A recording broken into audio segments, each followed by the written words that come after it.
This happened that the scripture might be fulfilled that said, "They divided my clothes among them and cast lots for my garment." So this is what the soldiers did.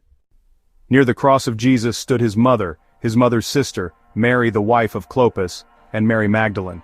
When Jesus saw his mother there and the disciple whom he loved standing nearby, he said to her, "Woman, here is your son," and to the disciple, "Here is your mother." From that time on, this disciple took her into his home. Later, knowing that everything had now been finished, and so that scripture would be fulfilled, Jesus said, "I am thirsty."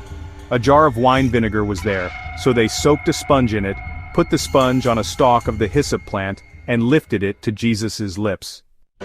When he had received the drink, Jesus said, "It is finished." With that he bowed his head and gave up his spirit. Now it was the day of preparation, and the next day was to be a special Sabbath. Because the Jewish leaders did not want the bodies left on the crosses during the Sabbath, they asked Pilate to have the legs broken and the bodies taken down. The soldiers therefore came and broke the legs of the first man who had been crucified with Jesus, and then those of the other.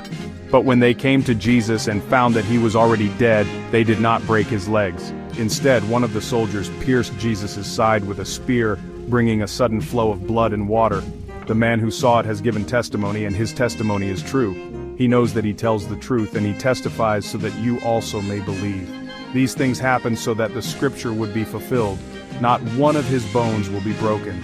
And as another scripture says, they will look on the one they have pierced.